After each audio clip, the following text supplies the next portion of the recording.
Okay. Okay, so you know, we're starting our broadcasting tonight and we're live streaming, which means that we are on the internet. So if you don't want to be on the internet, don't come up here beside me and discuss anything or talk about anything. If you want to talk out in the audience, I'll come out and someone will give you the mic so you can be heard by our people from afar and so on. Also, I want to thank everybody for coming out this evening because it is one terrible night out there. But I want to welcome everyone and hope you enjoy our meeting this evening. So we have a few announcements. One is, oh, do I have to do this? Okay. Switch. Yes, So please. just say that we're doing the switch. We're going to switch over now. Okay. We're all learning here. It's a learning curve.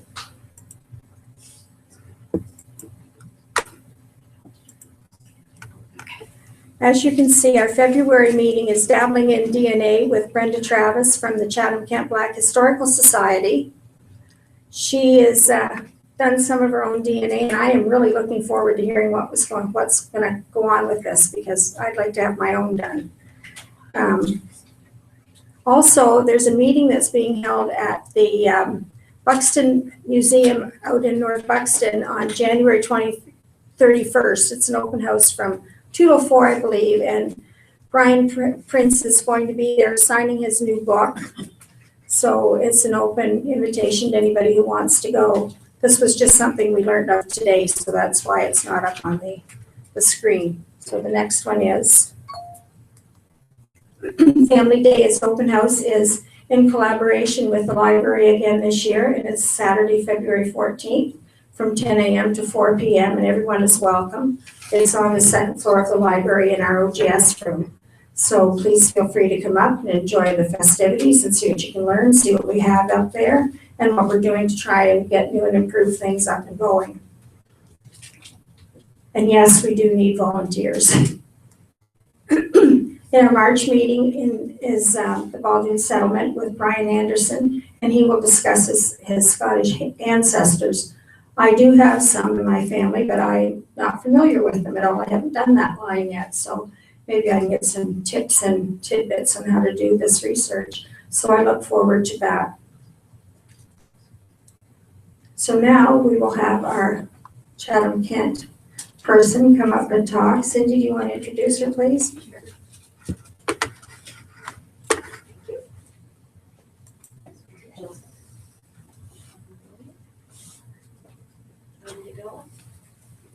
Hi, everybody and everybody at home.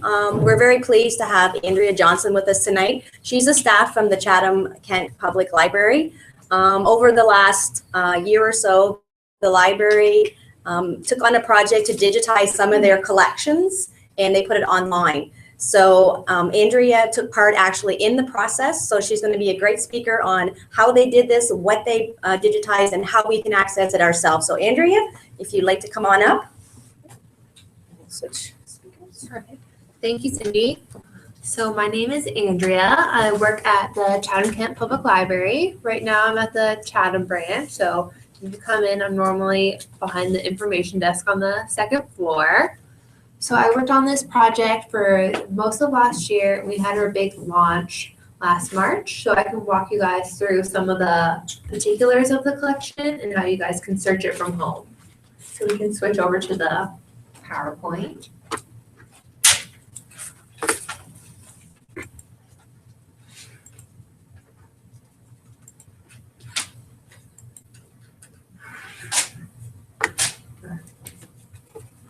Perfect. So to start, we can talk about what's included in our digital collection. So we focused on our local history area, specifically items about Chatham-Kent or items published by local authors. So we have a collection of over 200 records available online. We have 63 historical Chatham directories. So they go back to the 1880s and as current as 2006. We also have a collection of Kent historical items, which include some Kent Historical Society publications and some larger Kent County directories. We also have 8 Wallaceburg directories, 5 business and farmers directories. So those are sometimes even beyond Chatham-Kent and for all of Southern Ontario. We also have a collection of 59 municipal documents and 26 local historical books. So those are books published by local authors about the area. Okay, so to find our collection online, there's a couple different ways that you can get there. The most direct is going to the website, so it's the Vita Collections. So that's all the information is available in this pamphlet, which will be available for you to pick up after the presentation. And we also have copies at the library if you don't get one tonight.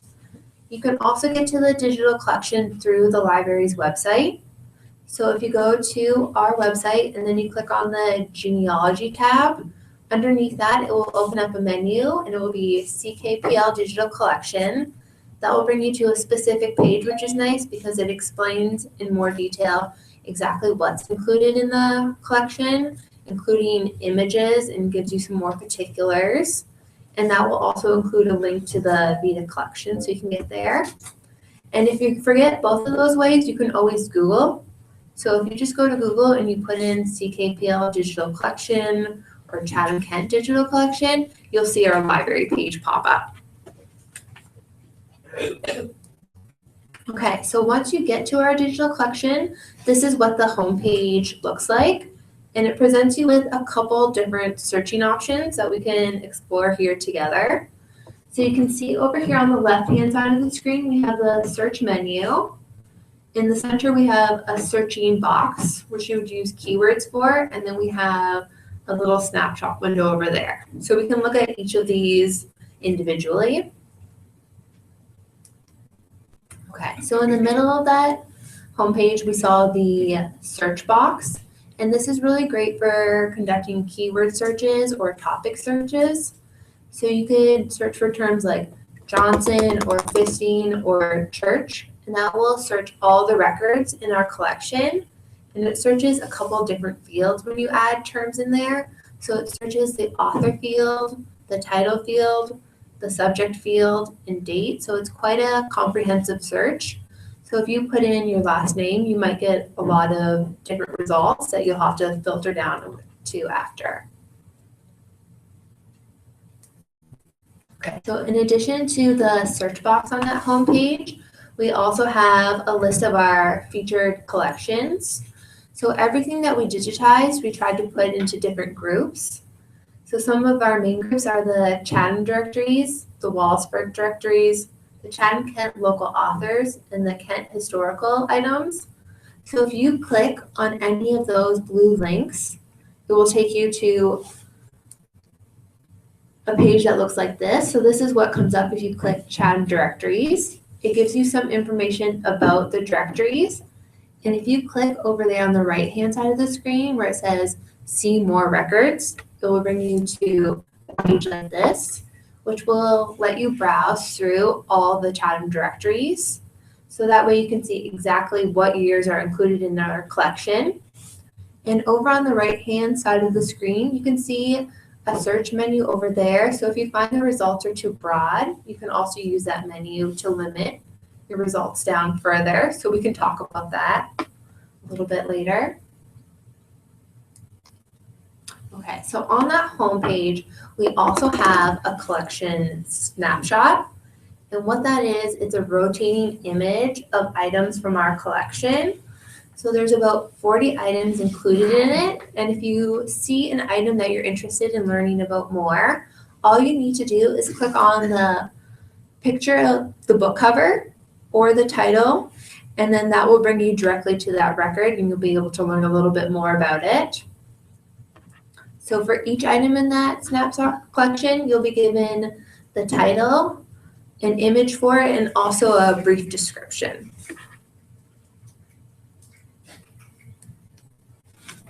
Okay, so one of the last features on our homepage is the searching menu, and that provides you with a couple different methods for searching.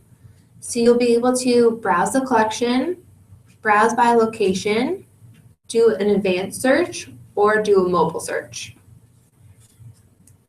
So when you browse by location, it will bring you to this page and it will list every single item in our collection.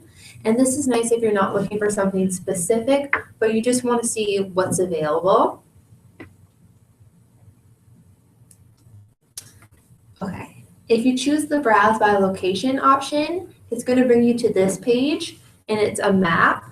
Everywhere you see one of those red balloons, that's an area that we've included in our digital collection.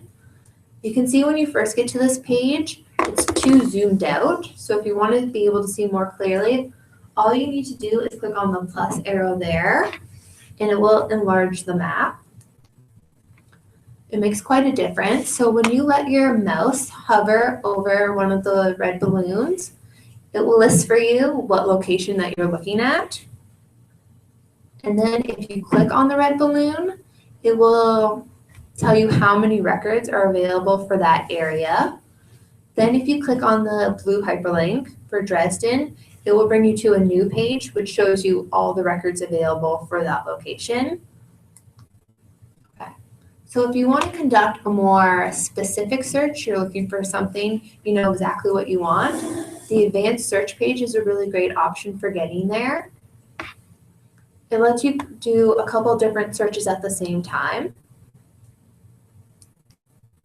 So you can search for a specific field. So on that main search box, if you put Chatham, it would search in the title field, in the author field, in subject and description. But here on the advanced search page, you can put Chatham in, and then right here, you can limit it to just title. So that way you're only getting items that have Chatham in the title. You can also do date searching. So you can say you only want items between 1880 and 1890. So that will include items published during that time, but also items that discuss that time period in our history. Okay, you can also limit by geographical location. So again, you'll see the geographical location and it will say scroll down to select.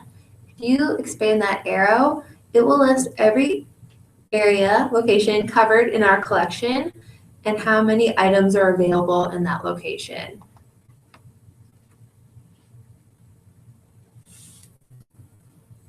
You can also limit to specific groups, and these are the same groups that you saw on our homepage.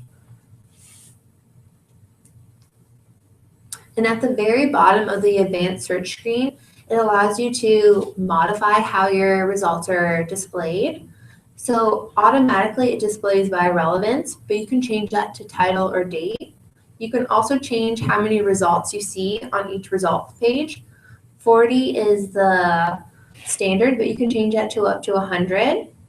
And what's nice about the advanced search page is that you can say, I want records only with Chatham in the title, and I want them between this year and this year. So you have to do more specific searches.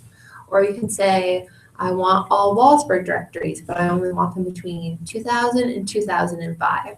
So here you're going to get more narrowed, focused results. Okay, so the last option on that searching menu is the mobile search. So you can search our digital collection on different tablets, smartphone, laptops, and e-readers. And when you click the mobile search option, it brings you to that screen there, which is just a more simplified search box. Okay, so once you conducted your search either using the advanced search or you browsed by location or you just used search menu, you can get to this page, and this is the results page. All the results pages look the same no matter what kind of search you conduct. Okay. So you see on this results screen over on the right-hand side, there's that gray box, and those are your different limiting options after you've conducted your search. Okay, so you can limit using this gray box using different keywords, dates, locations, subject headings, or groups.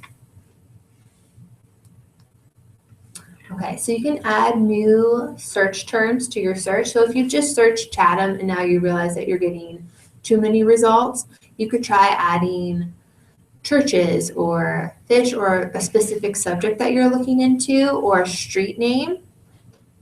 You can also limit by years. So after you do your first search, this years box will be in the right-hand corner, and it's all the years that appear in blue. Those are the years available within your results. Again, on the search results page, you'll be presented with the same map that you saw before. So you'll be able to see exactly where your results are available, what locations. And there's also subjects that appear in that blue box. So these are all subjects that we've added to the books themselves. And you can see the subjects that are larger, they appear in more results. And you also get the number beside each subject heading, and that shows how many records that subject appears in. And then again, you can limit your search to a particular group. And these will be the same groups that you see again from our homepage and from the advanced search screen. Okay, so once you found a record that you're interested in opening, all you need to do is either click on the blue hyperlink of the title, so in this case, Wheatley's Story, or on the thumbnail image of the book. Then you'll be able to explore the record and you'll get more information about that item. So you'll be told the creator, what subject, the publication date. You'll be given a description. You'll be told the geographic coverage of it. You'll also be told where you can find it in our libraries. So most of them will be at the Chatham branch. And then here you can see the subject, Wheatley, Ontario History, is blue. So if you open a record and you find a subject heading that you really like, you can click on that subject heading from this page, and it will bring you to a new results page that has different records, all of that same subject heading. So that's nice if you're doing research about a specific topic. Okay, perfect. So when you find an item that you really like and you decide you want to open it and read the full text of that book, all you need to do is click on the full text PDF link that's available there. And then that will actually open the book at your house and you'll be able to read everything in there, everything in the book. Okay, so when you find an item that you really like, Vita's added this new feature where you can save the records that you are doing your research on. So you can favorite the item, and that option will appear on the item record screen, and it will be the add to your favorites button. Okay, so before you log in, the button will say log into my favorites, and it's very easy to create a favorites account. So the account is free. All you need to do is create a username and a password, and then you can give them your email if you're interested in it. And this will allow you to save all your favorite records. So if you're doing a research project, this is a nice way to save what you're looking at without having to write everything down. Okay, so once you've logged into your favorites account, to add new records to it, all you need to do is click the add to my favorites button. Perfect. So when you click that button, this will be what pops up. It will give you the thumbnail image of the book, the title, the description, and you'll be able to add your own notes or tags to it. And you'll be able to create different collections, which is nice if you're working on several projects at once. Okay, and then to manage your favorites account, all you need to do is click on the See My Favorites button. And this will bring you to your favorites collections. So this is my collection that I've created. So right now I just have one collection called My Ancestors, but I can create a second collection just by using the Add Collection button. So to do that, all I have to do is just give the collection a name, and then if I want to, introduction or description about it.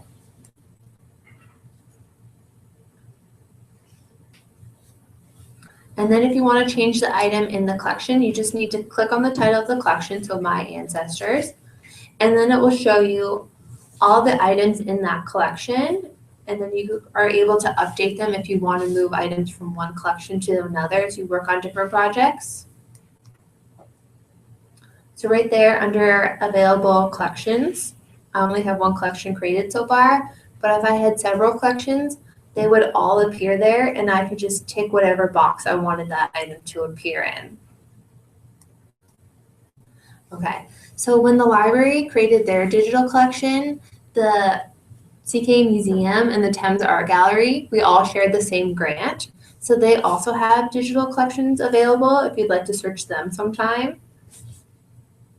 And then we also have a larger Our Ontario collection, which the Chatham-Kent Public Library, our collections included on it, as well as the CK Museum and the Thames Art Gallery.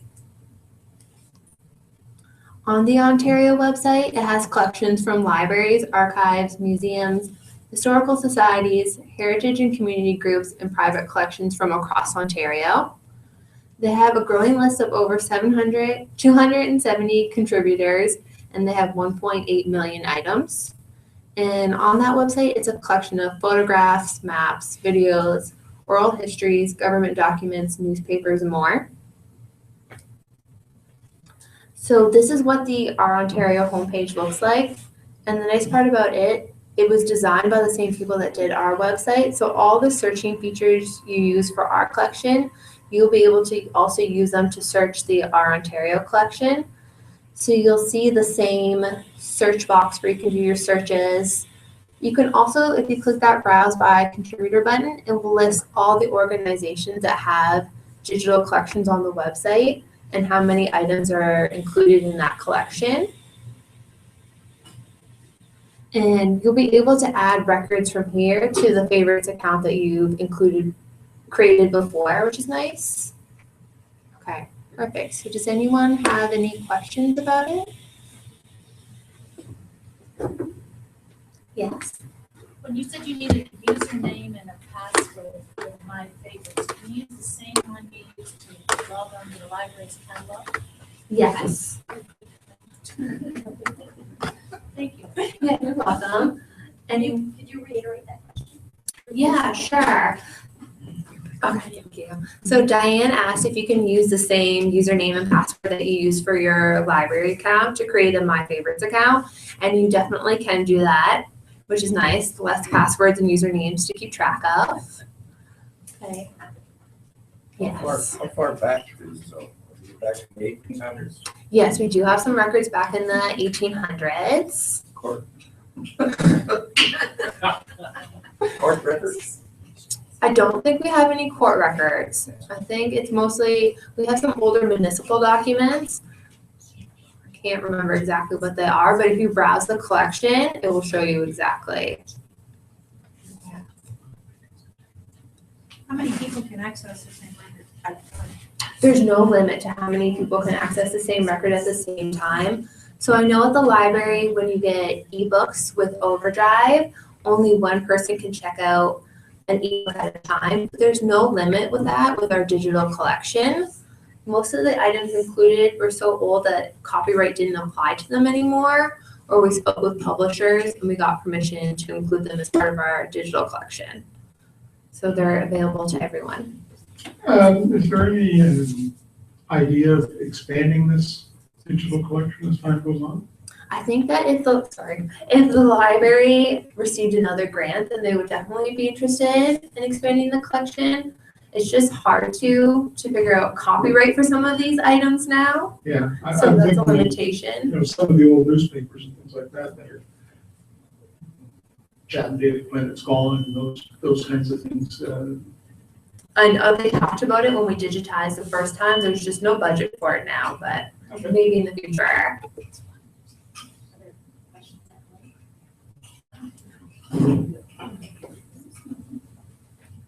Okay. I was wondering if there's questions from folks at home or not. Yeah, sure. Okay, perfect. If you guys think about something later, like I said, I'm normally on the second floor upstairs at the library, so you can always ask me, or if you see me there, just stop by anytime, and I'm more than happy to give you guys a demo in person as well. Okay, thank you.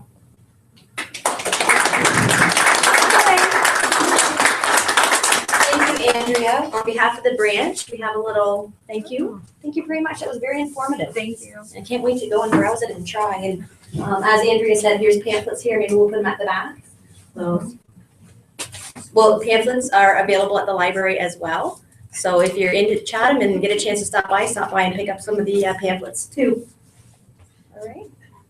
So we're going to wrap up this portion of our broadcast, and we're going to take a little break. So thank you very much for the folks at home who joined us. You want to say goodbye, Judy? Thanks everybody for coming. Once again, I want to thank you for coming this evening. I hope you've enjoyed our speaker, and we hope to see you again next month. Good night.